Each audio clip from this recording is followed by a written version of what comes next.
मोक्ष सबको मिलता है और पुनर्जन्म सबका होता है, कोई भी हो। क्यों? कोई भी सोचेगा कि हम एकदम शुद्धा हो जाएं, दुद्धा हो जाएं और हम कोई पाप नहीं करें, ये असंभव है। तो महादेव को भाव आया कि अरे श्री राम को देखते कि इस कल्प में क्या कर रहे हैं। उन्होंने कथा और सुना दिया कि रामायण ऐसा हुआ था।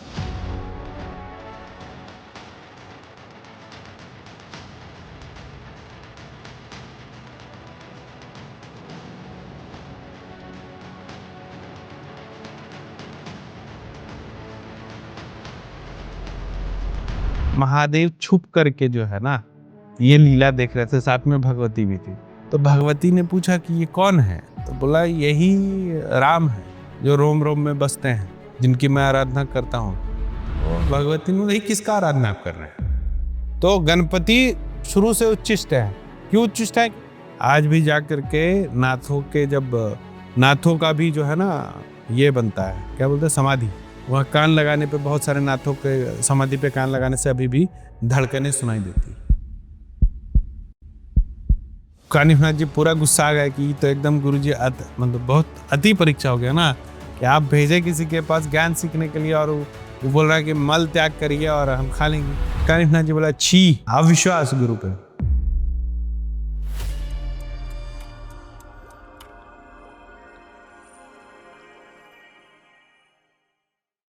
जब पर ब्रह्म भी अकेले विराजते थे, जब महाशून्य भी अलग अकेले विराजते थे, तब भी उनके साथ महामाया थी। महामाया उनके एक भाग थी, आद्या शक्ति। ठीक है, और आद्या शक्ति और महामाया का जो तंत्र है उसको हम लोग प्रैक्टिस करते हैं। तो वो कैसे प्रैक्टिस करते हैं? वो ऐसे प्रैक्टिस करते हैं कि जो देवता थे, जो कल्पों तक जीवित रहे, जैसे एक कल्प समाप्त होगा, एक ब्रह्मांड समाप्त होगा, तो मनुष्य और जीव समाप्त हो जाएंगे, लेकिन देवता समाप्त नहीं होता है। तो अगले बार जब देवता आते हैं ना, तो फिर देवता ये कथा जो ऋषि हैं, मुनि हैं, उनको सुनाता है। इसको ऐसे समझो, रामायण, ठीक है, तो रामायण अलग अलग घाटों पे कहा गया। तो कुछ प्रयागराज पे कहा गया, कुछ क्या कहते हैं, कुछ कैलाश पे कहा गया, कुछ काकभुसुंडी जी ने कहा। हाँ, सब बता रहे हैं। तो उसमें कहानी आती है कि बनारस के पास एक पर्वत है, क्या नाम है, विंध्याचल। तो विंध्याचल पर्वत अपना विस्तार करने लगा। विंध्याचल पर्वत जब विस्तार करने लगा ना, तो उसके भार से पृथ्वी गिरने लगी। तो सारे देवी देवता गए विंध्याचल को, बोले कि नहीं नहीं, तुम जो है विस्तार मत करो। विंध्याचल रुक नहीं रहा था। तो सब देवी देवता फिर किसके पास अंतर्गत हो जाते हैं? महादेव के पास। महादेव को बोला कि महादेव, विंध्याचल के गुरु जो है वो आपके, मतलब आपको आराध्य मानते हैं, आप बोल देंगे ना तो वो जाके विंध्याचल को बोल देगा और विंध्याचल विस्तार रोक देगा, तो पृथ्वी बच जाएगी। तो महादेव आए फिर उनके गुरु के पास, उनको बोला कि क्या कहते हैं, आप विंध्याचल को बोलो। उन्होंने बोला कि मैं बनारस छोड़ के नहीं जाऊंगा, वो वाराणसी में रहते। तो उन्होंने बोला कि विंध्याचल को बोलने के लिए वाराणसी के क्षेत्र से मुझे बाहर जाना पड़ेगा, तो मैं वाराणसी के क्षेत्र को छोड़ के बाहर नहीं जाऊंगा, इसीलिए मैं नहीं जाऊंगा विंध्याचल को बोलने की तुम रुक जाओ। तो महादेव ने बोला मैं तुमको इसके बदले वर देता हूँ कि तुम जहां भी स्थित होगे तो वहां जा करके मैं तुमसे राम कथा सुनूंगा। फिर विंध्याचल को जाके उनके गुरु ने बोला कि तुम अब यहीं स्थित हो जाओ। तो विंध्याचल देखोगे ना तो वो समझ में आता है कि पैर एक जगह मोड़ गया है। फिर अपना दंडकारण्य में आश्रम बनाया। महादेव और भगवती के साथ जो है उनके आश्रम में आए कथा सुनने के लिए। अब कथा चल रही है, उन्होंने पूरा कथा सुना और जब वापस जाने लगे तो महादेव को भाव आया कि अरे श्री राम को देखते कि इस कल्प में क्या कर रहे हैं। उन्होंने कथा और सुना दिया कि रामायण ऐसा हुआ था।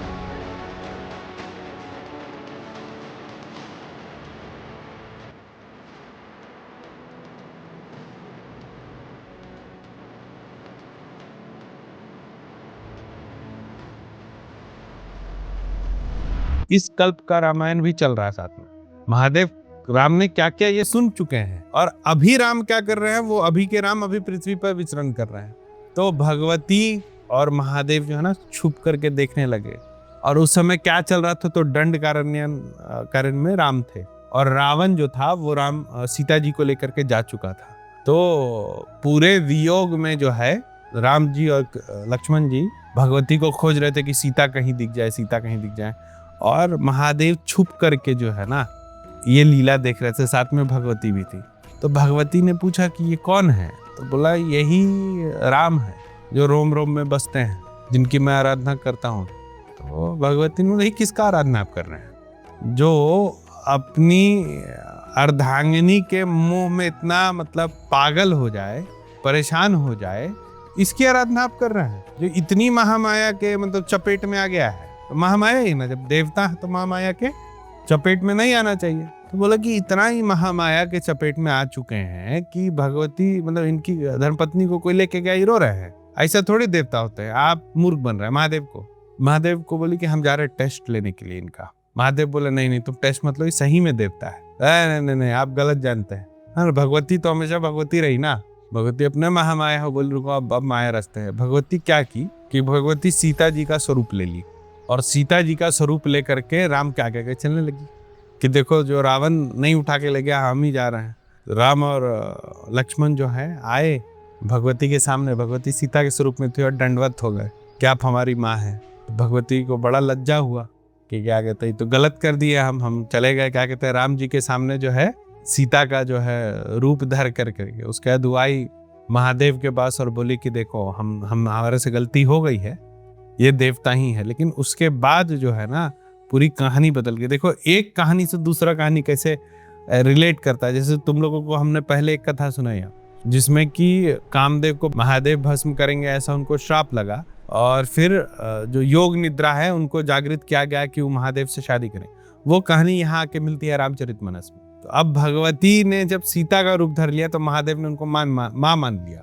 जैसे शिव की धर्मपत्नी को क्या कहते हैं राम जी ने माँ मान के दंडवत किया था।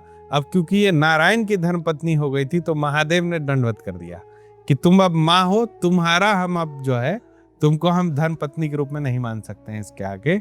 और उसी कारण से फिर भगवती ने देह त्याग किया और फिर से जन्म लिया। तो फिर भगवती महादेव की अर्धांगिनी हुई। समझ में आ गया बात?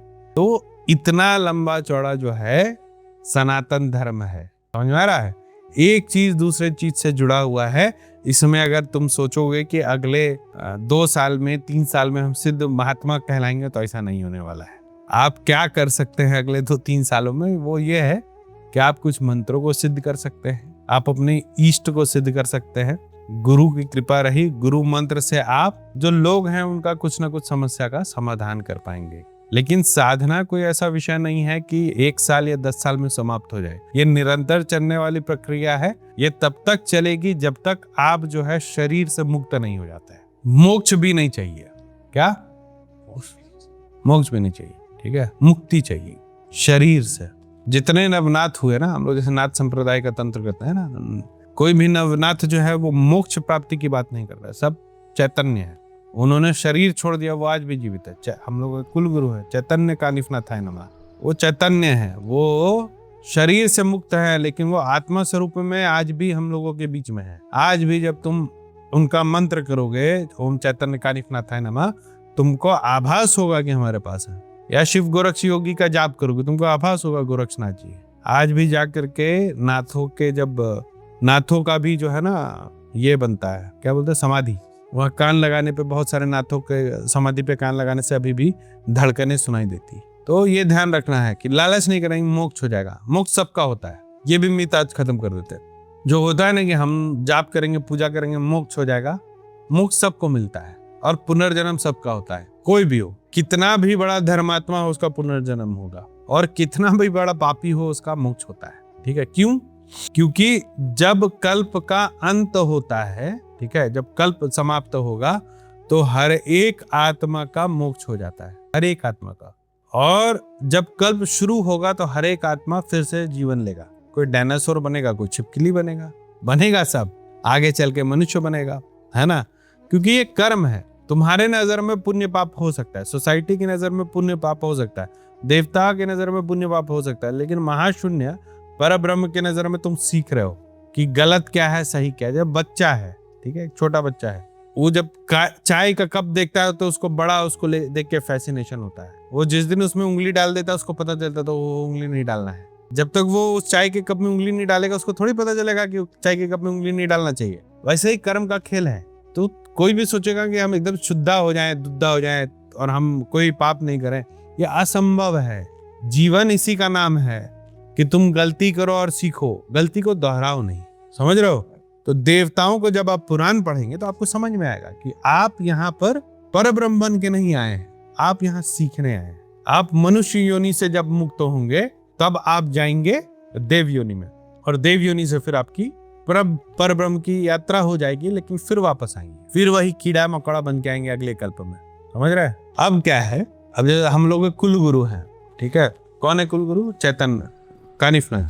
तो कानिफनाथ जी को अंतोगत्वा बहुत सारा जो बौद्धिस्ट लोग हैं ना, वो लोग उसको कैप्चर कर लिया। तो उनका नाम ऐसे कनीपा था, वो पावपंथी थे, मतलब पार्वती भगवती के पंथ से हुआ था, तो इसलिए कनीपा नाम था उनका। और मूलभूत रूप से बिहार के गया जिला में उनका जन्म हुआ था। तंत्र में उनकी कोई सानी नहीं थी। नवनाथों में अघोर पंथ का अगर किसी ने अघोर पंथ को कोई आगे लाया तो वो कानिफनाथ जी थे। बहुत ताकतवर तांत्रिक थे, बहुत ताकतवर औघड़ थे, तो देवता ही थे ना। गजबेली गज कंदन नाथ का जो अवतार हुआ वो हुआ कानिफनाथ जी के रूप में। गजबेली गज कंदन नाथ गणपति के अवतार थे, तो कानिफनाथ जी सीधे गणपति के अवतार थे। गणपति जो है वो एकमात्र उच्चिष्ट देवता है जन्म से। क्या होता है उच्चिष्ट? जो शुद्ध ना हो, है ना। तो गणपति शुरू से उच्चिष्ट है। क्यों उच्चिष्ट है? क्योंकि भगवती के का जब उन्होंने अपने शरीर पे जो लगाया था लेप, उससे जो मैल हटा और वो जो लेप हटा, उससे जो मूर्ति बनी, उससे बने गणपति। तो उच्चिष्ट माना जाता है, उच्चिष्ट देवता। उनका ही जब प्रादुर्भाव हुआ ना कलयुग में, तो वो हो गए कानिफनाथ जी। कानिफनाथ जी बहुत प्रचंड, मतलब ये साधक। कानिफनाथ जी ऐसे साधक की क्या कहते हैं कि उनकी पूरा सेना चलती थी, और यहाँ से लेकर श्रीलंका में उनका मंदिर है। वो हर जगह घूमते थे सेना को लेकर के। एक जगह उनके गुरु को बंधक बना लिया था, उन्होंने किला ही बांध दिया था चारों तरफ से, खाना नहीं जा रहा था किला में, उनके गुरु को छोड़ना पड़ा, है ना। तो कानिफनाथ जी की एक और बहुत प्रसिद्ध कहानी है कि गुरु पे वो एक बार विश्वास नहीं किया, तो उनको गुरु ने बोला, जैलेंद्र नाथ उनके गुरु थे, उन्होंने बोला कि अमुक व्यक्ति से जा करके तुम साधना सीखो। तो जब उस व्यक्ति से मिलने गए तो वो रोड पे झाड़ू देने वाला था। तो कानिफनाथ जी बोला, अरे हम इतना उच्च ब्राह्मणी, किससे हम जो है मैला साफ करने वाला से हमको बोल दिया साधना सीखने के लिए। तो कोई बात नहीं, हो फिर भी गए, गुरु बोले हैं तो क्या कर सकते हैं। तो उसने बोला कि ऐसा है कि अभी हम साधना करने वाले हैं और हम जो मल त्याग करेंगे तुम खा लेना। अब कानिफनाथ जी पूरा गुस्सा आ गया कि तो एकदम गुरुजी मतलब बहुत अति परीक्षा हो गया ना, कि आप भेजे किसी के पास ज्ञान सीखने के लिए और वो बोल रहा है कि मल त्याग करिए और हम खा लेंगे। उनके बाकी शिष्यों को उन पर बड़ा ये था, बाकी शिष्य ने बोला हाँ हम खा लेंगे। और कानिफनाथ जी बोला छी, अविश्वास गुरु पे। लेकिन फिर भी क्रिया में गए। जब क्रिया में गए तो वो व्यक्ति जो है वो वुल्फ में तब्दील हो गया। तो पूरा कंडीशन ये था कि हम एक चिता को खा लेंगे, ठीक है, एक मृत शरीर खाएंगे और जो भी हम मल करेंगे वो तुम खा लेना। तो ये मना कर दिया। और जब उन्होंने मल त्यागा तो वो फल और फूल के रूप में निकला, ठीक है। तो बाकी शिष्यों ने खा लिया, इन्होंने भी फिर खाया। तब इनको गिलानी हुई कि हाँ गुरु पे विश्वास करना चाहिए था गुरु ने। उसके बाद इन्होंने उनको बोला कि अब आप मुझे तंत्र सिखाओ। तो बोला अब हम आपको नहीं सिखाएंगे। तब बोला कि अब आप चले जाइए कहाँ, रांची, जहाँ से हम आए हैं। बोला वहां पर वज्र डाकनी रहती है। कौन? छिन्नमस्तिका भगवती। और छिन्नमस्तिका भगवती आपको तंत्र सिखाएगी। तो वहां से इन्होंने वज्र तंत्र सीखा, है ना। अब इनका जोर नहीं था, कोई इनको कोई काट नहीं सकता था, मतलब डाकनियां भी नहीं काट सकती थी। अब डाकनियों की देवी से ही सीखा है तंत्र। तो इनका एक महायुद्ध हो गया, मतलब वो भी बिहार का ही एक स्थान है, वहीं पे हुआ था। तो डाकनी जो है वो जितना वार करे कानिफनाथ जी उसको पलट दे, और कानिफनाथ जी पलट दे, कुछ कर ही नहीं पाए। एक बार क्या हुआ, वो मूर्छित हो गई। अब साधक है, साधक क्या है कि देवी देवताओं का इतना पूजन करते हैं कि हृदय से बहुत कोमल हो जाता है। तो उनको लगा अरे एक महिला मूर्छित हो गई है, इसको ठीक कर दे। वो नाटक कर रही थी। वो जैसे गए उसको मूर्छा से उठाने के लिए इसने तुरंत वार किया और कानिफनाथ जी की मृत्यु हो गई। तो कानिफनाथ जी की मृत्यु हुई तो उन्होंने शरीर छोड़ा और खड़े हो गए और अपने शिष्यों को बोला ऐसा है कि मैं 3 दिन का भ्रमण पे जा रहा हूँ, वापस फिर मैं शरीर में प्रवेश कर जाऊंगा। तब तक देखना ही डाकनी भागे नहीं और मेरे शरीर को कुछ नहीं हो। डाकनी डर गई और चेले पूरा लगे हुए, पंखा उंखा लगा के, बर्फ उठ लगा कि देव कुछ हो नहीं कानिफनाथ जी को। कानिफनाथ जी फर्स्ट क्लास गए, अपना श्रीलंका उलंका घूमे अपना। कानिफनाथ जी के 2 चेले मुख्य थे। एक तो ब्राह्मणों में बड़ा उनका ये था, ठीक है, और दूसरा जो सपेरे थे वो बड़े उनके शिष्य रहे। इसीलिए राजस्थान और इधर वाला बेल्ट में देखो तंत्र बहुत जोरदार है। तो डाकनी जा करके जो कानिफनाथ जी के ब्राह्मण चेले थे उनको बोले पता है तुम लोगों के गुरु मर गए हैं, ये लोग उनका शरीर को सड़ा रहा है। अब ब्राह्मण चेले सब हाया करने लगे, हो गुरुजी मर गए हैं, अब उनका शरीर भी नहीं जलेगा तो क्या कहते हैं, उनको मुक्ति कैसे मिलेगी, क्या होगा अब ये वो। ब्राह्मण चले गए, दूसरे दिन जाकर के गुरु जी का शरीर फूंक दिया। अब उधर से कानिफनाथ जी आए, अब शरीर नहीं है।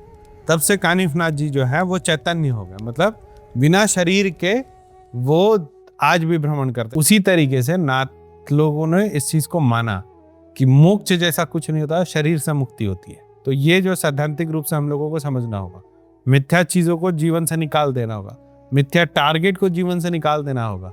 लोभ मोहन महामाया के अधीन हम नहीं हो सकता है, कोई नहीं है जो नहीं होगा। मोक्ष के लिए हम लोग को जाप करना, हम लोग को नहीं करना है, हम लोगों को मुक्ति के लिए जाप करना है। ठीक है, शरीर से मुक्त हो गए, पुनः फिर जीवन ना मिले, लेकिन विचरना यही होता है। इसी ब्रह्मांड में हम विचरते रहेंगे जब तक कल्प का अंत नहीं होगा और सब कुछ फिर से पर ब्रह्म में जाकर के विलीन नहीं हो जाएगा।